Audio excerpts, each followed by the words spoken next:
अस्सलाम वालेकुम। मेरा नाम अशम तैयब है और आज के इस वीडियो लेक्चर में हम बात करेंगे क्लाइमेट चेंज के हवाले से जो न्यू रिपोर्ट्स आई हैं, न्यू अपडेट्स हैं। आईसीसीआई की एक रिपोर्ट आई है, उस पर भी बात करेंगे। वेनेजुएला के जो सारे ग्लेशियर मेल्ट हो चुके हैं, अब उनका क्या इफेक्ट होगा, कौन सा ग्लेशियर जो लास्ट था वो मेल्ट हुआ, उस पर भी बात करेंगे। ग्लेशियर्स की इंपॉर्टेंस की भी बात करेंगे। ग्लेशियर की जो इंपॉर्टेंस है, क्या वो जमीन के टेम्परेचर की रेगुलेशन में कोई उनका किरदार है, समंदर के पानी का कोई किरदार है जमीन के टेम्परेचर रेगुलेशन में, उस पर बात करेंगे। सबसे पहला हमारा पॉइंट कि ग्लोबल वार्मिंग क्या है। Average rise in temperature at global level, this is called global warming. अब ग्लोबल वार्मिंग क्यों है ये सबको पता है, ग्रीन हाउस गैसेस की वजह से है, कार्बन इमिशन की वजह से है।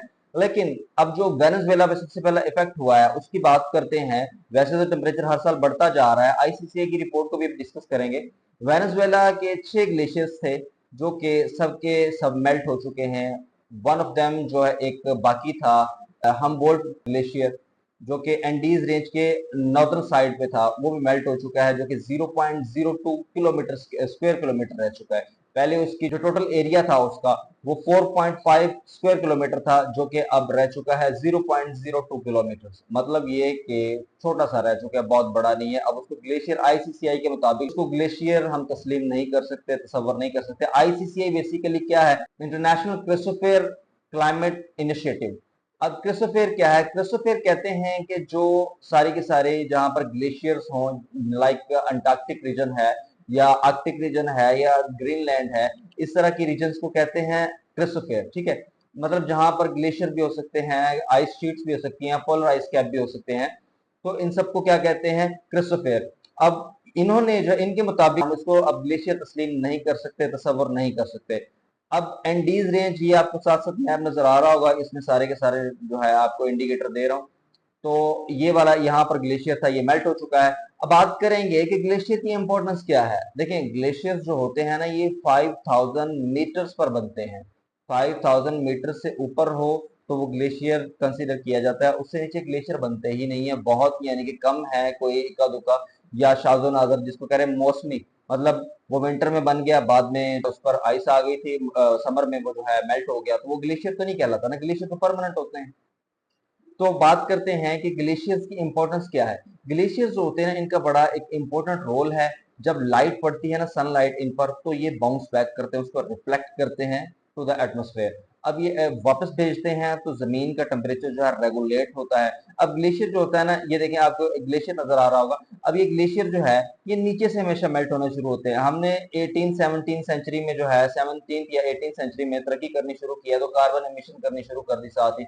अब उसकी वजह से क्या हुआ है कि अर्थ सरफेस जो है इसका टेम्परेचर राइज करता जा रहा है ऐसा ऐसा। पहले कुछ साल पहले तक था कि अर्थ टेम्परेचर जो है 0.05 डिग्री इंक्रीज होता है एवरी एवरी ईयर। लेकिन अब आईसीसीआई ने घंटी बजा दी है, वार्मिंग जो है सिचुएशन दे दी है, वार्निंग दे दी है कि अब 2 डिग्री तक अगर टेम्परेचर राइज करता है, अब इसके पॉइंट्स की बात करते हैं। 2 डिग्री तक टेम्परेचर अगर राइज करता है तो कोस्टल लाइन पे जितने भी इलाके हैं, कोस्टल कंट्रीज जो हैं, वो सारे के सारे डूब जाएंगे, क्योंकि 40 फीट तक जो है पानी राइज कर जाएगा, सी लेवल राइज कर जाएगा।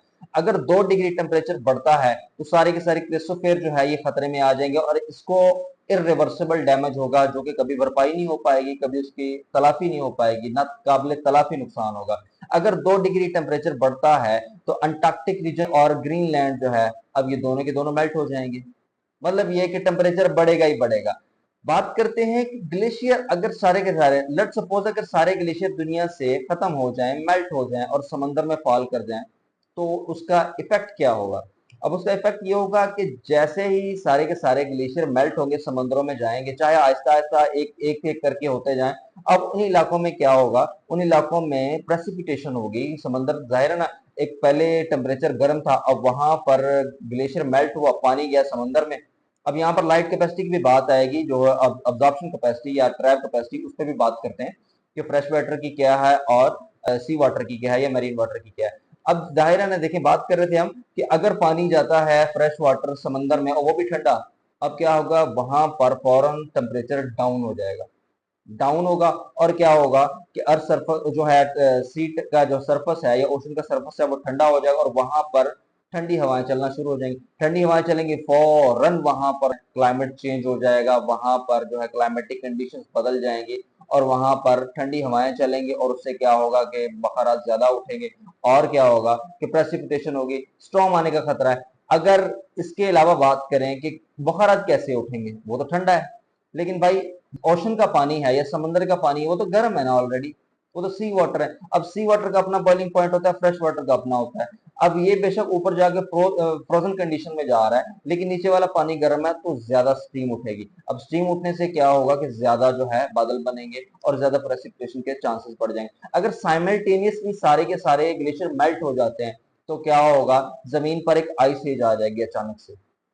अब ये बहुत बड़ी बात कर रहा हूँ लेकिन रिसर्च से कर रहा हूँ। अब आइस एज आ जाएगी लेकिन वो होगी टेम्परेरी, क्योंकि अब पहले ऐसा था कि ओशन वाटर जो है वो लाइट को ट्रैप कर रहा था, अब यहाँ पर ट्रैप नहीं हो रही तो यहाँ पर और सरफेस ठंडा हो जाएगा, लेकिन टेम्परेरी होगा क्योंकि नीचे नमक वाला पानी है, वो ऐसा ऐसा ऊपर वाला जो है बर्फ बनी हुई है वो मेल्ट होना शुरू हो जाएगी कुछ महीनों में, कुछ सालों में, कुछ डेकेड्स भी लग सकते हैं और कुछ सेंचुरीज भी लग सकती हैं। कुछ साइंटिस्ट का मानना है कि सेंचुरीज हो सकती हैं लेकिन ज्यादातर का नहीं है, ठीक है, कुछ दहाइयां लग सकती हैं या कुछ साल लग सकते हैं, सिंपल से। अब क्या होगा कि सारे के सारे ग्लेशियर मेल्ट हो गए, समुद्रों में आ गए। अब समुद्र के पानी जो है, पहले फ्रेश वाटर की कैपेसिटी होती है लाइट की अब्जॉर्प्शन की 30 to 40% और इमिट करने की होती है 20 to 25%, जबकि ओशन वाटर है या मरीन वाटर है इसकी अब्जॉर्प्शन कैपेसिटी या लाइट को ट्रैप करने की कैपेसिटी होती है 80 to 90% और जो इमिट करने की कैपेसिटी होती है 5 to 10% होती है, इवन 15% भी कभी कभार रिकॉर्डेड है, इससे ज्यादा नहीं। मतलब ये कि वो डार्क होता है, वहां पर जितनी लाइट पड़ती है वो सारी की सारी समंदर के अंदर अब्जॉर्ब हो जाती है, ठीक है। पहले ऐसा हो रहा था, अब फ्रेश वाटर ऐड हो गया। अब फ्रेश वाटर ऐड होने की वजह से मान लिया आपने वो फ्रीज नहीं हुआ, अब वहां पर जो है लाइट जो है कैपेसिटी वो भी कम हो जाएगी। लाइट कैपेसिटी कम होने की वजह से क्या होगा कि इमिशन ज्यादा होगी वहां से भी और कार्बन डाइऑक्साइड फिर उठेगी, फिर क्या होगा, ग्रीन हाउस गैसेज में भी इजाफा होगा। अब वो टेम्परेरी होगा और उसके बाद क्या होगा, जमीन का टेम्परेचर पहले 2 डिग्री बढ़ने के चांस बने हुए थे, अब 4 भी बढ़ सकता है, कुछ भी पॉसिबिलिटी, अनएक्सपेक्टेड है सारा कुछ, ठीक है। तो ये हमारे पास ओशन वाटर जो है इसकी ये इंपॉर्टेंस है क्योंकि डार्क होता है। अगर ग्लेशियर सारे मेल्ट हो जाते हैं तो डाइट एरिया खत्म हो जाएगा, लाइट रिफ्लेक्ट नहीं होगा, डार्क एरियाज आ जाएंगे, जमीन के कुछ सरफेस है जो डार्क होते हैं या कुछ एरियाज होते हैं वहां पर लाइट जो है जमीन के सरफेस में भी अब्जॉर्ब होती है। अब पहाड़ों में भी कुछ डार्क एरियाज बन जाएंगे, वहां पर भी अब्जॉर्ब होना शुरू हो जाएगी। व्हाइट तो खत्म हो गया, अब समंदर में भी अब्जॉर्ब होना शुरू हो जाएगी।